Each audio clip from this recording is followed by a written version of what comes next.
En direct du Club de l'Ours au quartier général Frères au cercle mixte Bellecour pour une nouvelle rencontre du Club de l'Ours, l'affluence des grands jours ce matin pour accueillir un voisin, Gaël Perdriau, le maire de Saint-Étienne, le président de Saint-Étienne Métropole et futur président du pôle métropolitain lyonnais. Monsieur Perdriau, bonjour. Bonjour. Merci d'être venu. Comme vous avez pu le voir, il y avait beaucoup d'appétence ce matin pour vos propos concernant le devenir de Saint-Étienne. Vous avez fait un tableau exhaustif du potentiel de Saint-Étienne. Vous avez notamment dit qu'il y avait plus de 20 000 PME. Vous avez parlé des points forts. Alors justement, pouvez-vous, pour nos téléspectateurs, nous dire un petit peu quel est l'ADN de votre ville ? Alors résumer ce que je viens de dire en 1h30, en quelques minutes, va être forcément un exercice compliqué.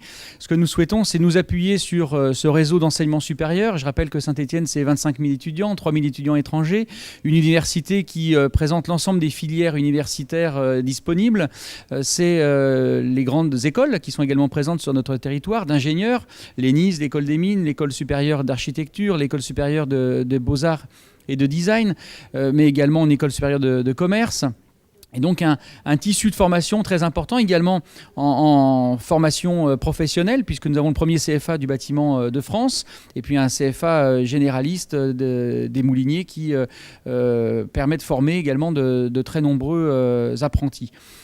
C'est également s'appuyer sur un tissu très dense de PME et de PMI, plus de 20 000, effectivement, qui permet à des grands groupes, mais également à un tissu d'entreprise de s'appuyer sur des PME qui sont à la fois souples, qui sont capables de s'adapter, et c'est ce qui nous permet de répondre, je dirais, à des implantations d'entreprises qui recherchent cette souplesse dans leur production et qui peuvent s'appuyer sur ce tissu très agile sur le territoire stéphanois.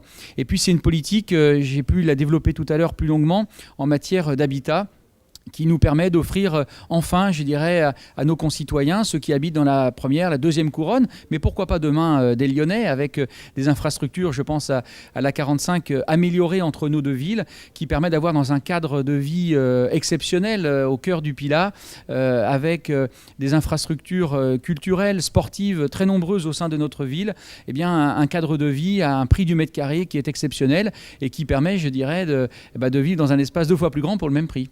Alors vous avez dit notamment, vu de loin, de l'étranger, de Chine ou des États-Unis, Saint-Étienne et Lyon, c'est un même point sur la carte. Aujourd'hui, elle est évidente, cette communauté de destin entre Lyon et Saint-Étienne ? Je le crois, oui. C'est vrai que les deux villes se sont regardées un petit peu et leurs dirigeants en chien de faïence pendant de nombreuses années. Alors même si, sans doute, dans les stades, ça restera vrai encore quelques années, pour le reste, il n'en est rien. Et je crois que Gérard Collomb, comme moi-même, avons compris que si Saint-Étienne a la chance d'être finalement aux portes de la deuxième ville de France, Lyon a aussi la chance d'avoir à ses côtés une agglomération dynamique comme Saint-Étienne, forte, puissante, qui, avec son bassin de vie de plus de 500 000 habitants, peut donner à Lyon cette dimension européenne qu'elle a du mal à avoir toute seule. Voilà, merci Monsieur le maire d'avoir répondu à nos propos. Cette retransmission était aujourd'hui réalisée grâce au soutien de 2 entreprises membres du Club de l'Ours, LMTP, une société stéphanoise, et puis Quaro. Messieurs les chefs d'entreprise, peut-être un mot sur le dynamisme économique de Saint-Étienne ? Bien, écoutez, on était friands d'entendre effectivement cette présentation et un rappel, on connaît, mais il y a beaucoup de choses qu'on a tendance à oublier et je crois que c'était important de le remettre en valeur. Monsieur le maire a bien présenté les choses. Oui, donc l'entreprise Quaro, qui est une PME indépendante, sera fière d'accompagner le maire de Saint-Étienne et la ville de Saint-Étienne pour changer le monde.